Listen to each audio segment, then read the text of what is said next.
تو روزے دار کو بھی اجازت نہیں ہے کہ وہ جس نے نہیں روزہ رکھا ہے اسے وہ ذلیل کرے. نمازی کو اجازت نہیں ہے کہ نماز نہیں پڑھنے والوں کو ذلیل کرے. محبت سے انہیں سمجھائے, اکیلے میں سمجھائے کہ نماز کی پابندی ضروری ہے. لیکن ہم نے اگر اس بے نمازی کو 4 لوگوں کے سامنے ڈانٹنا شروع کر دیا تو اب وہ دین سے دور ہو جائے گا, دین کی نفرت اس میں آ جائے گی. تو اس کا بھی تانا نہیں دے سکتے ہیں. ایک دنیا کا تانا اور ایک ہے دین کا تانا. دین کا تانا بہت خطرناک ہوتا ہے, بہت نقصان دہ ہوتا ہے, انسان کو ہمیشہ کے لیے دین سے دور کر دیتا ہے. جو عورتیں, جو لڑکیاں پردہ نہیں کرتی ہیں, ان عورتوں اور ان لڑکیوں کو ایسا نہیں ہے کہ ڈانٹ ڈپٹ کر سمجھایا جاتا ہے, محبت سے سمجھایا جاتا ہے پردے کے بارے میں. اگر انہیں یہ کہہ دیا جائے کہ تم اللہ کے نبی صلی اللہ علیہ وسلم کی امتی ہو اور تم حضرت فاطمہ اور حضرت عائشہ ان کی جماعت کی ایک ساتھی ہو اور تم فاطمہ نام رکھ کر بے پردہ گھومتی پھرتی ہو, تمہیں شرم نہیں آتی؟ روزہ نہیں رکھتی ہو, شرم نہیں آتی؟ پھر تو وہ اکھڑ جائے گی.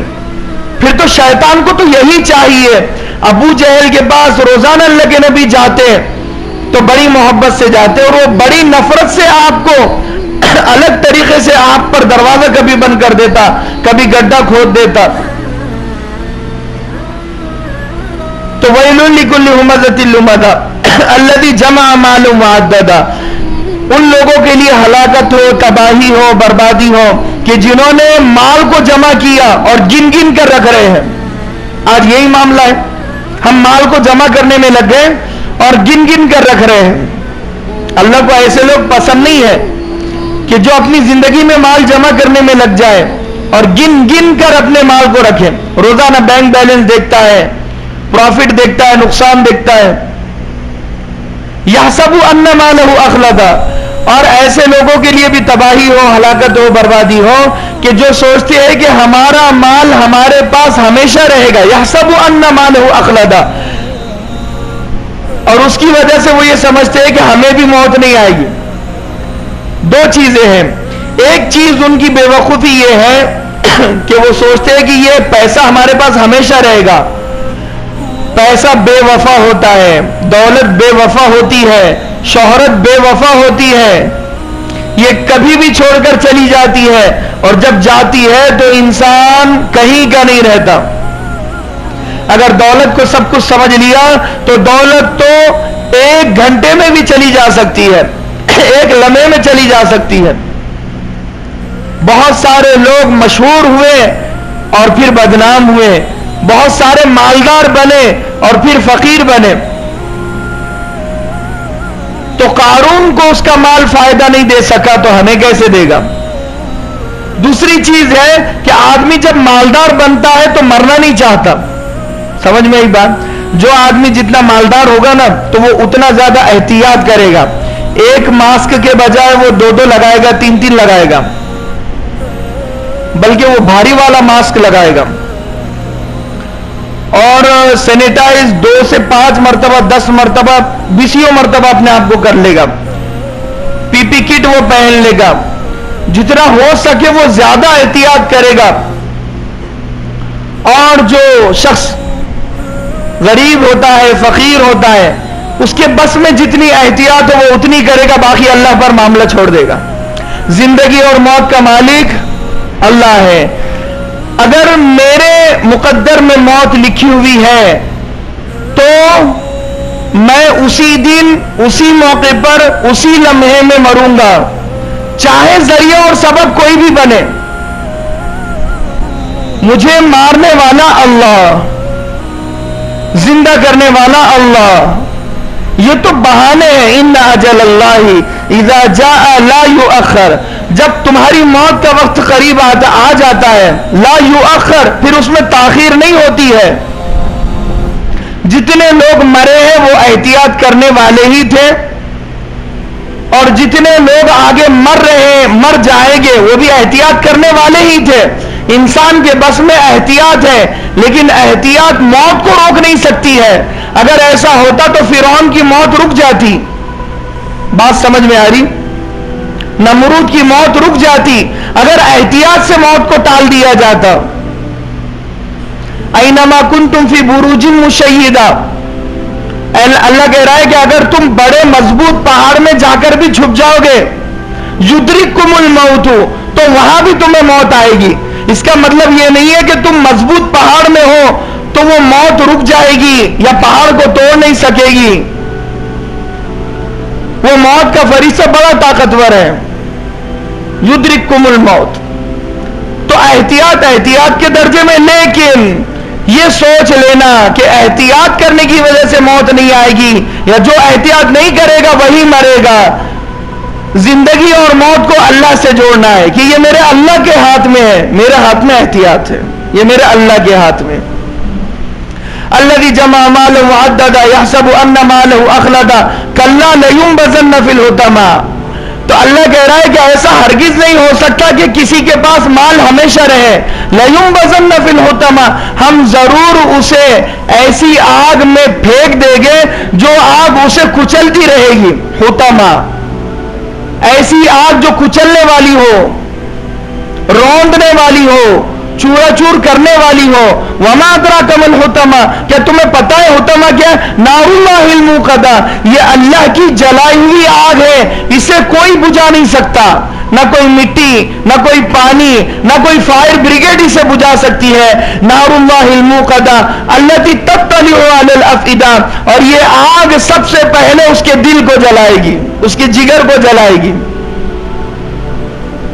دنیا کی آگ ہاتھ اور پیر کو جلاتی ہے، یہ جو ہے سلگائی ہوئی آگ، اللہ نے جسے سلگائی ہوئی ہے، یہ آگ سب سے پہلے دل کو جلائے گی. اس لیے کہ اس دل میں اللہ کی محبت کو نہیں بٹھایا، مال کی محبت بیٹھی ہوئی تھی، اسی لیے تو زکوٰۃ ادا نہیں کی ہے، صدقات و خیرات نہیں کیا ہے. اس کی زکوٰۃ کی وجہ سے کسی غریب کی غریبی دور ہو سکتی تھی، کسی بھوکے کو کھانا، کسی پیاسے کو پانی، کسی بے لباس کو لباس، کسی کی عید اچھی ہو سکتی تھی، کوئی مسکرا سکتا تھا، کوئی ہنس سکتا تھا، کسی کا ایمان اللہ پر مضبوط ہو سکتا تھا. قرآن کی آیت میں اللہ کہہ رہا ہے کہ ہم ان لوگوں کے ہاتھ میں زکوٰۃ پہنچاتے ہیں اور ان کا ایمان مضبوط ہو جاتا ہے. یعنی غریب کو اگر کوئی زکوٰۃ دے گا تو وہ بڑا مضبوط ایمان ہو جائے گا اس کا کہ اللہ تو ایسے بھی کھلاتا ہے، تو میں اللہ کی عبادت کیوں نہ کروں بغیر کسی مطلب کے. اگر میں کسی کو 200 روپے دیتا ہوں تو اس پر سود لوں گا، 210 روپے مجھے واپس دینا، کیونکہ 10 روپے کا فائدہ ہے، 220 روپے واپس دینا. دنیا والے تو یہی کرتے، لیکن اللہ جو غریب کے ہاتھ میں زکوٰۃ کو پہنچاتا ہے تو اللہ کا اس میں کچھ مطلب نہیں ہوتا،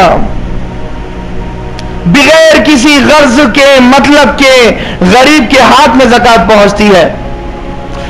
اور یہ جو اتنی بڑی جنگ ہے، اللہ کو ہمارے 2.5% کی ضرورت نہیں ہے. ایسا معاملہ نہیں ہے کہ اللہ بھوکا ہے تو اللہ کو کھانا چاہیے، پیاسا ہے تو پانی چاہیے. اللہ نے جو اتنی سخت سزا مقرر کی ہے اور ایکسپوز کر دیا سزا کو، بتا دیا، اس لیے بتایا کہ یہ نہ کرے، کم سے کم سزا کے ڈر سے.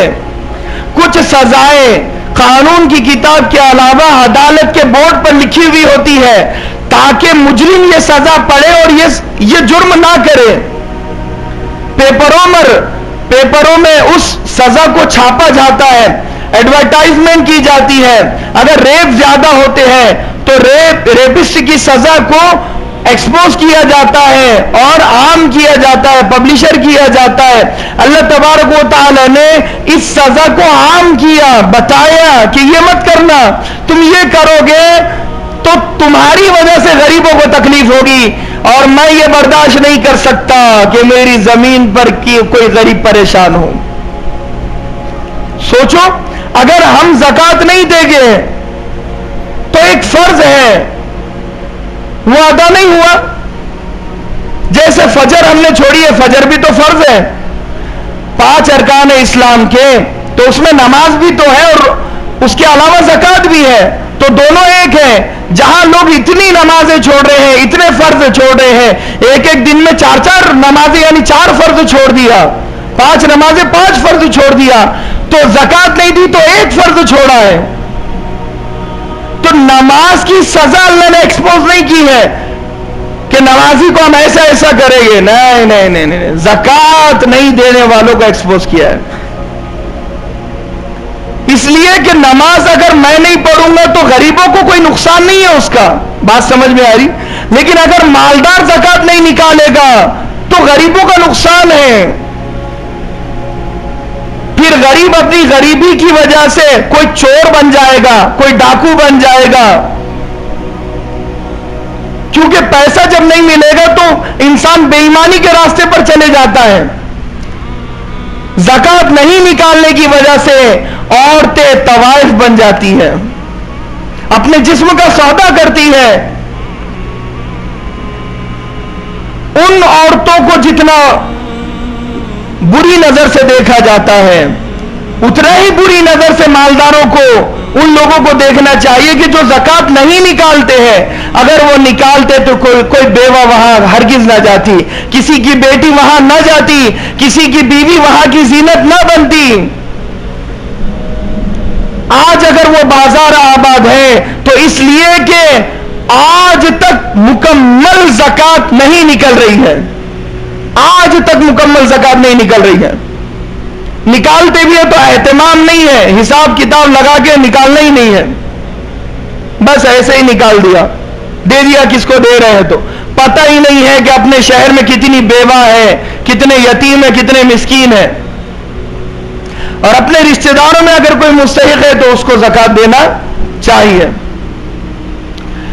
لہذا وقت ہو گیا. میرا بیان کرنے کا مقصد صرف یہ تھا, يحسب ان ماله اخلدا كلا لينبذن في الحطمة وما ادراك ما الحطمة نار الله الموقدة التي تطلع على الافئدة انها عليهم مؤصدة. وہ آگ پھر کیا, وہ آگ میں جان ہوگی, وہ آگ اسے گھیر لے گی. انها عليهم مؤصدة, وہ اسے قید کر لے گی. ایک آگ کا حصہ آئے گا جو اللہ نے سلگائی ہوئی آگ ہے, وہ اسے پکڑ لے گی آگے سے, اور ایک آگ پیچھے سے پکڑے گی, اسے جکڑ لے گی. فی احمد ممددہ, اور بڑے بڑے کالم اور بڑے بڑے پہاڑ وہ آگ کے ہوگے. کوئی کالم آگے سے, کوئی پیچھے سے, کوئی دائیں سے, کوئی بائیں سے, وہ کالم اسے گھیر لیں گے. اندر سے آگ پکڑ رہی ہوگی اور باہر سے کالم اسے گھیر رہے ہوگے. فی احمد ممددہ, ہمیشہ ہمیشہ کی قید میں, زکات نہیں ادا کرنے کی وجہ سے.